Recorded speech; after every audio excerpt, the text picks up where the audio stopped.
তীব্র গতিতে চলছিল শাহ ফরিদ পরিবহন। বিপরীতগামী বিআরটিসি বাসেরও গতি কম ছিল না। গতি কমানোর জন্য যাত্রীরা অনুরোধ করলেও কর্ণপাত করেনি চালক। অতঃপর মুখোমুখি চোখের সামনে ঘটে দুর্ঘটনা। চালকের খামখেয়ালিপনায় ঝরে যায় 3 তাজা প্রাণ। এমন অভিযোগ দুটি গাড়ির যাত্রীদের। যাইতেছি ও লাগাই দিয়েছে ড্রাইভারের সামনে দিয়ে 50 টাকা ভাড়া। ওই যে আপনার ওটা কী নাম জাননি, ওখান থেকে কাজে থেকে আসছিলাম এই গাড়ি থেকে যাবো ফরিদপুর, আমার বাড়ি কুষ্টিয়া ভাড়া ভাড়া। আমার গাড়ি যে গাড়িতে আমি ছিলাম উনি যায় ওয়ার সাইডে মারি দিয়েছে। দোষ তো আমার গাড়ির ড্রাইভারে, ওর গাড়ি তো ওর সাইডে আছে, কিন্তু আমার গাড়ি ওর সাইডে চলে গেছে। আপনি কি গাড়ি যাচ্ছিলেন? গাড়ির নাম বলতে পারবো না।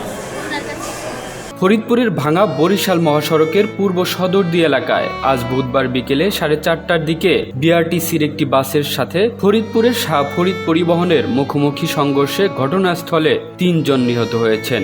এ ঘটনায় আহত হয়েছেন আরও অন্তত 20 জন যাত্রী।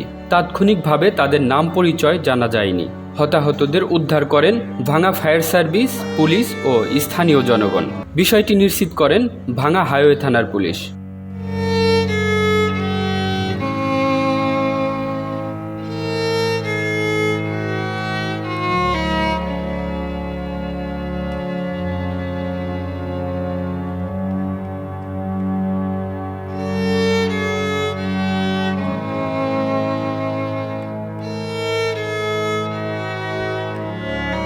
কামরুল ইসলাম, এই বাংলা নিউজ ডেস্ক।